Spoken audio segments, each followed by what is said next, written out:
Magandang umaga sa inyong lahat mga kaibigan, mga kalingap. Narito na naman tayo sa ating YouTube channel at gagawa tayo ng panibagong reaction video. At dito sa ating gagawing reaction video mga kaibigan, ang pag-uusapan natin ay mga bagay-bagay na mga nangyari mga kaibigan.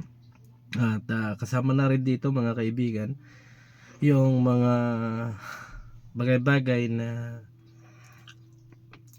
live ni Dr. Love mga kaibigan. Gagawa tayo ng reaction video mga kaibigan, mga kalingap Pero bago yan, i-shoutout muna kay Kuya Bal Santos Matubang, Kalingap Rob and at Edna, at sa lahat ng ating mga viewers. Mega love shoutout po sa inyong lahat mga kaibigan. Kay Sabi ko lang na ate be considerate and Ma'am Miss Tikayons mga kaibigan, mga kalingap So dito nga mga kaibigan, mga kalingap, sa ating gagawa ng reaction video marami ang mga naghihimutok or marami ang umiiyak na viewers mga kaibigan At alam ko na marami rin ang mga nagbubunyi na mga basher, at alam ko marami rin yung mga natutuwa. Katulad na lang ng iba na talagang sinisisi mabuti si Dr. Love sa lahat ng pangyayari. Nadala daw ng kamalasan ni Dr. Love at karma ni Dr. Love mga kaibigan, mga kalingap ang nangyayari.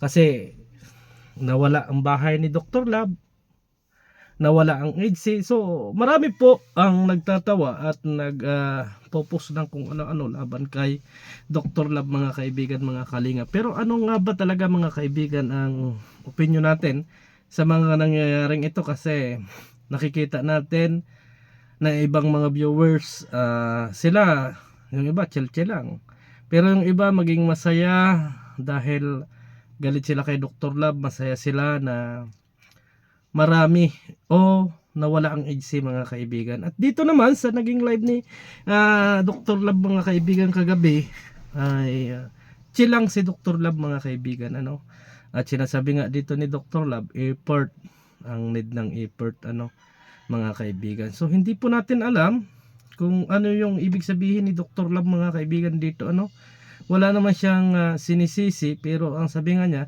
effort ang kailangan.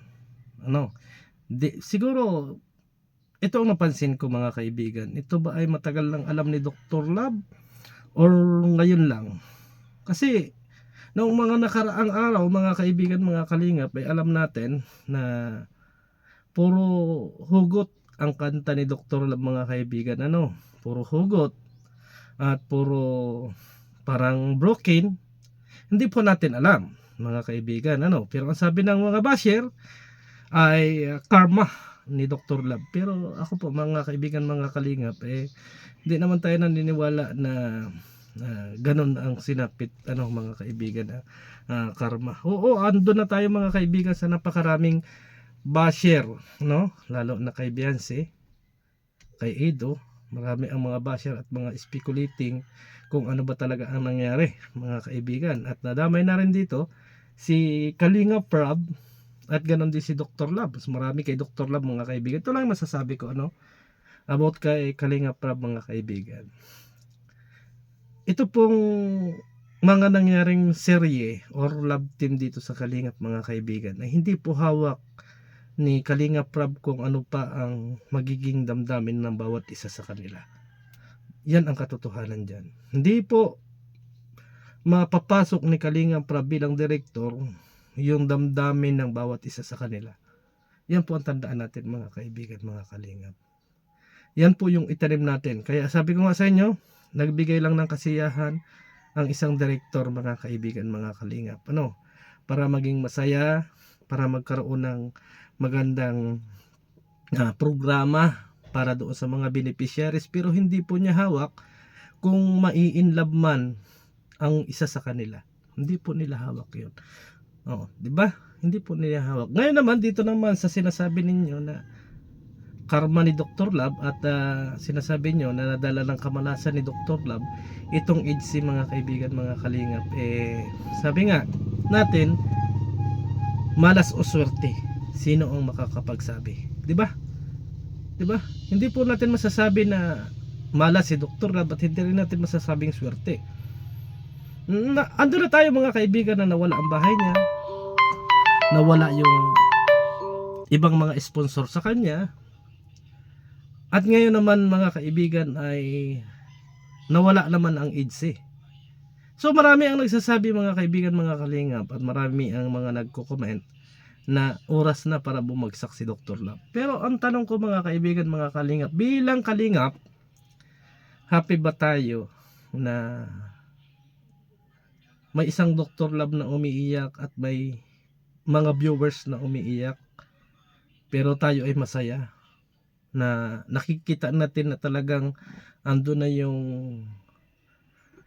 sinasabi natin na, at sinasabi ninyo na bagsak si Dr. Love, no? Parang nagiging happy ang puso nyo dahil wala na ang ITSI, at gustong-gusto ninyong mawala ang ITSI dahil gusto ninyong mapabagsak ang isang Dr. Love, mga kaibigan. Nakakalungkot lang na dito sa pangyayaring ito ay nagiging ang daming side, mga kaibigan. Yung iba natutuwa na wala na ang ITSI dahil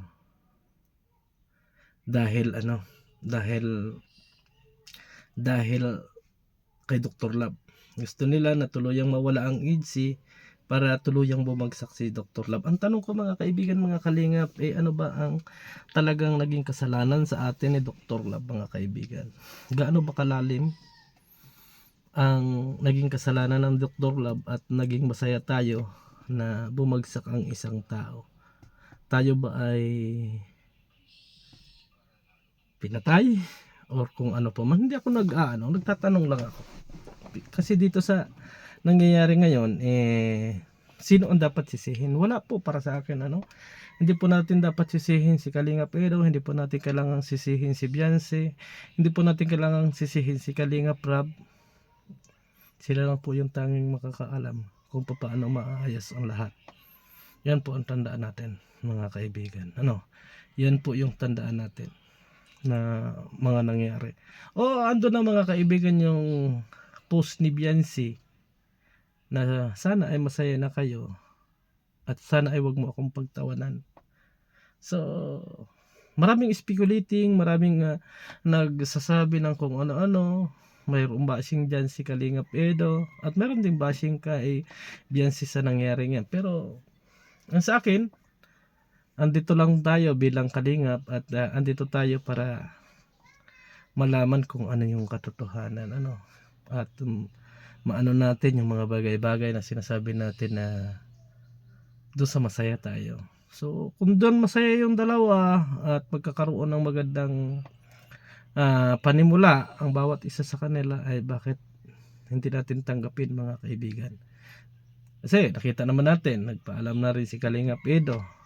So sa tingin ko ay may maluwag na tinanggap ni Kalinga Edo yung naging pasya ni Beyonce.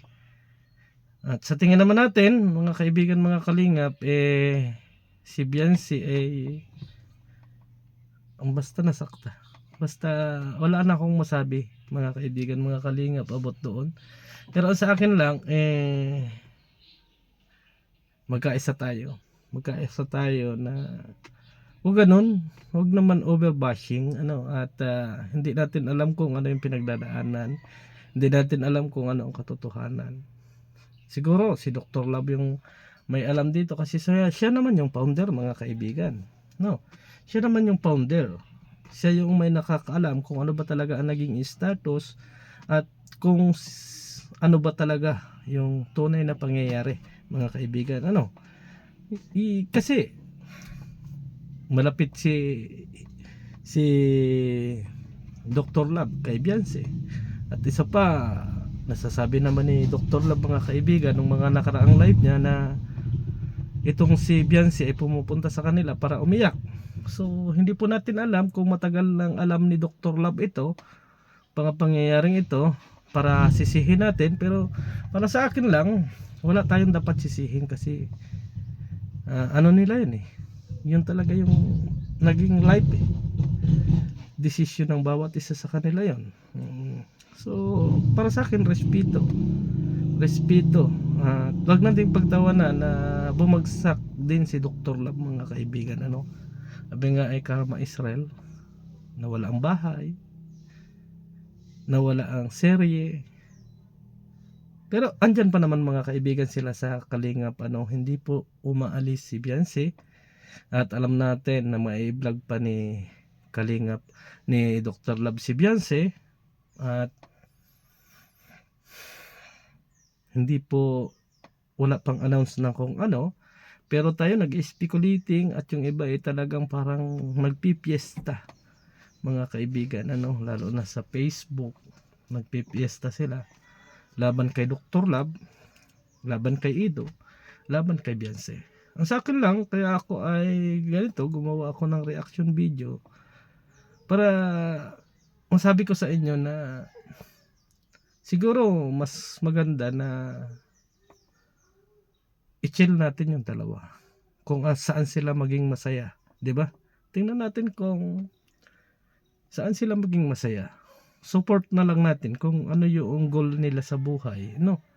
Support natin si Beyonce, yung pag-aaral niya, support natin si Kalingap Edo sa pag-charity niya. Maging fair tayo. Maging fair tayo sa mga bagay-bagay, kasi kung makatulad niyan, doon sa kabilang side sinisisi si Beyonce, dito naman sa kabilang side sinisisi si Dr. Love. So pinutukan talaga dito ay si Dr. Love, madami nang aaway sa kanya, pero labis na masakit man talaga, totoo man yan, pero chill lang tayo mga kaibigan. Malay natin hindi pa tapos ang ang araw. Ako kasama ninyo na umaasa, kasama ninyo na maayos ang lahat, basta chill lang tayo. Andiyan naman yung mga tiwala lang tayo kung ano man yung kanilang pinagdadaanan mga kaibigan, mga kalingap. Kasi kung dadagdagan natin, basing kay Ido, basing kay Beyonce, basing kay Dr. Love, aba hindi maganda para sa kanilang mga paningin yung mga nangyayari. So magkakaroon ng sinasabi natin na nagiging one-sided tayo. Doon nga sa naging live ni Dr. Love, ang sinasabi niya dyan, may nanalo na. Mukhang may nanalo. Pero para sa akin, kahit yung mga basher, kahit yung mga natalo sila. Para sa akin, no? Walang nanalo, walang natalo. 'Di ba? Kasi marami ang talagang hindi nakaka-move on, sabi ng iba, move on, sabi ng iba. Ang daming bashing mga kaibigan, pero para sa akin, pakiusap ko huwag muna, alamin natin kung ano ba yung magandang maiidulot ng pangyayaring ito, kaysa humusga tayo kaagad at magbunye, mga kaibigan. So paano, hanggang sa muli mga kaibigan, mga kalingap, goodbye and God bless sa ating lahat.